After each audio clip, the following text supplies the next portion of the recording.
네, 오늘 새벽에는 사사기 12장 본문을 가지고 넘어질까 조심하라라는 제목으로 함께 말씀을 나누겠습니다. 등산을 좋아하시는 분들은 아마 익히 잘 아시겠지만은 등산할 때 일종의 불문율과 같은 그런 하나의 가르침이 있습니다. 그것이 무엇이냐면 등산을 할 때는 올라갈 때보다 내려올 때 더 조심해라, 이런 말이 있습니다. 올라갈 때는 몸도 짐도 다 무겁고 힘들기 때문에 한 걸음 한 걸음 내딛는 것이 그렇게 어려운 부분이 있어서 자연스럽게 그렇게 조심스럽게 올라갈 수밖에 없지만은, 이제 내려올 때는 목표도 달성을 하고 또 몸도 이제 가벼워지고 하니 이제 함부로 속도를 내서 내려가다가 이 부상을 입을 가능성이 높아진다라는 것이죠. 저도 한번 등산을 했다가 뭣도 모르고 이제 다 올라왔다 끝났다고 생각을 하고 그렇게 뛰쳐 내려오다가 무릎을 한번 다친 적이 있습니다.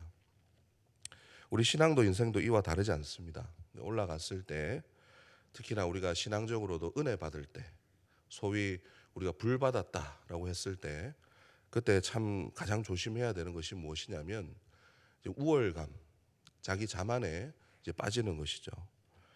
뭔가 이루어졌다, 거기에 고취가 되어서 다른 것을 고려하지 않고 또 자신만만함으로 인해서 그렇게 자기도 모르게 교만한 그런 행동들이 나오게 된다라는 것입니다.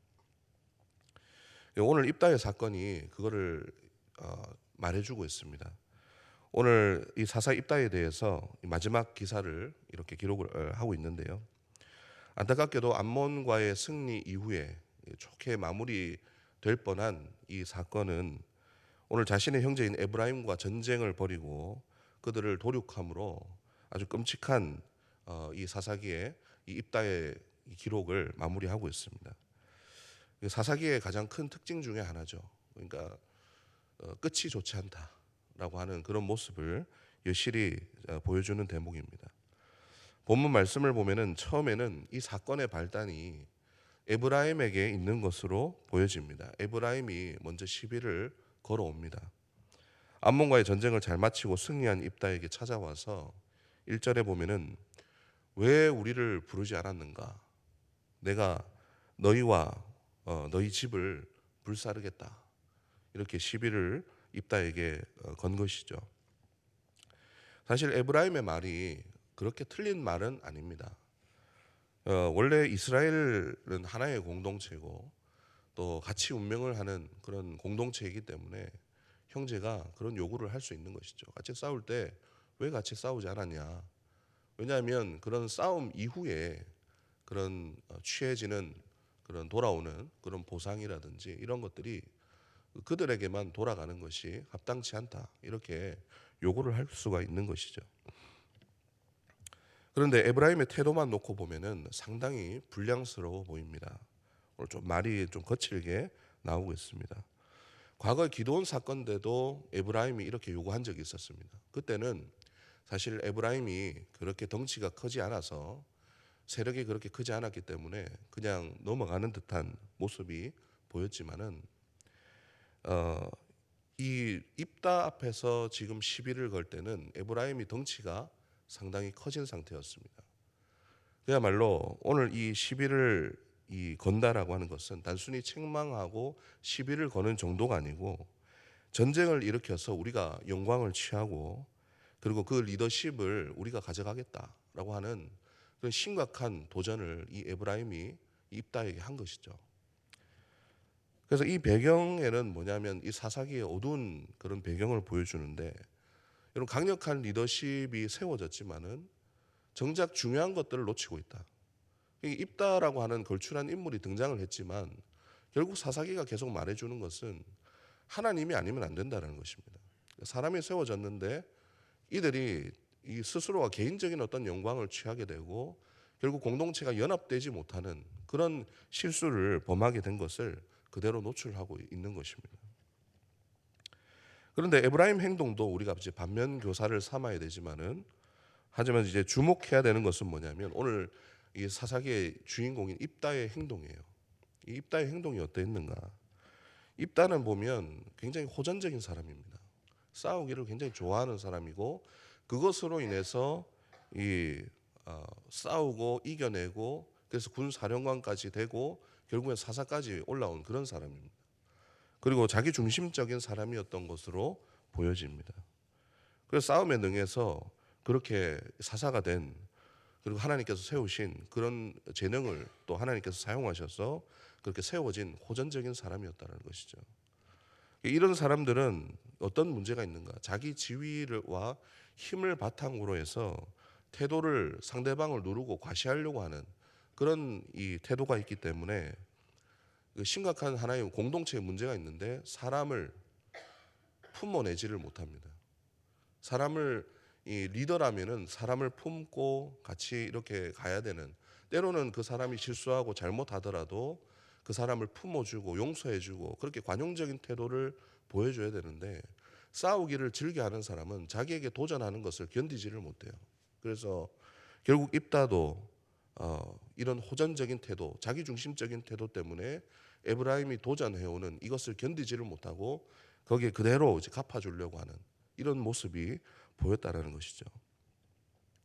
내가 여호와의 능력으로 내가 이 전쟁 앞문에서 크게 내가 싸워서 이겼는데 감히 너희가 나한테 도전을 하는가 하면서 그런 마음을 가지고 결국에는 그들이 전쟁을 벌여서 형제인 에브라임을 4만 2천 명이나 되는, 그야말로 도시 하나를, 민족 하나를 그냥 다 진멸하는 그런 정도의 끔찍한 일이 벌어지고 만 것입니다. 이게 사실은 오늘 우리에게 중요한 교훈을 줍니다. 참 중요한 교훈인데, 고린도전서 10장 12절의 말씀처럼 선줄로 생각하는 자는 넘어질까 조심하라라는 말씀입니다. 특히나 은혜 받았을 때, 내가 뭔가 이루어졌다라고 생각했을 때 거기에 너무 지나치게 도취되어 있고 그렇게 일희일비하는 그런 태도로 우리가 계속 그것만 생각하고 있다면은 자만에 빠질 수 있다. 잘못된 길로 갈 수가 있다라는 것입니다. 그러므로 우리가 감사와 기쁨을 누리되, 하나님께서 주실 때 감사와 기쁨을 누리되 시험에 들지 않도록 스스로 자중하고 그리고 주변을 돌아볼 필요가 있다라는 것입니다. 에브라임이 칼을 들고 나왔다 할지라도, 설령 그렇게 심각한 리더십에 도전을 했다고 할지라도 겸손하게 하나님 앞에, 지금 사실은 이 사사시대가 위기 가운데 있는 공동체의 위기인데, 그때 입다가 겸손하게 하나님 앞에 이 일을 맡겨드리고 그들을 정치적으로 좀 이렇게 관용적으로 품어줄 수 있는 그런 태도가 있었더라면, 그런 방향을 택했더라면은 형제들을 잔인하게 도륙하는 이런 일들은 없었을 것입니다. 이 사건에 대해서 하나님이 다른 말을 안 하세요. 침묵하고 계세요.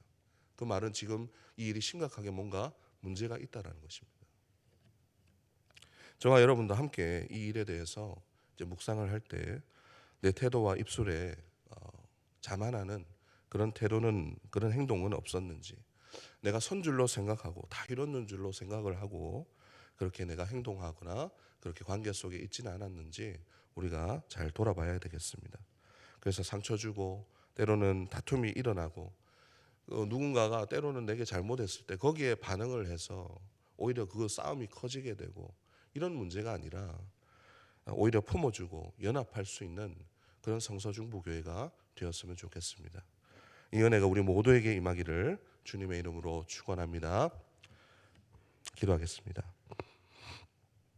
하나님 아버지, 사사 입다의 교만과 말이 결국 형제들을 죽이는 그런 끔찍한 일로 이어짐을 보게 되었습니다. 은혜를 입었을진데 결국 교만이 그것을 덮어버림으로 주님의 뜻과 정반대되는 분열의 모습이 우리에게도 있지 않은지 돌아보게 됩니다. 감사와 기쁨으로 은혜를 받되 일희일비하지 않고 겸손하게 주변을 돌아보면서 시험 들지 않도록 우리 공동체를 잘 붙잡아 주시옵소서. 감사드리며 우리 주 예수 그리스도의 이름으로 기도드렸습니다. 아멘.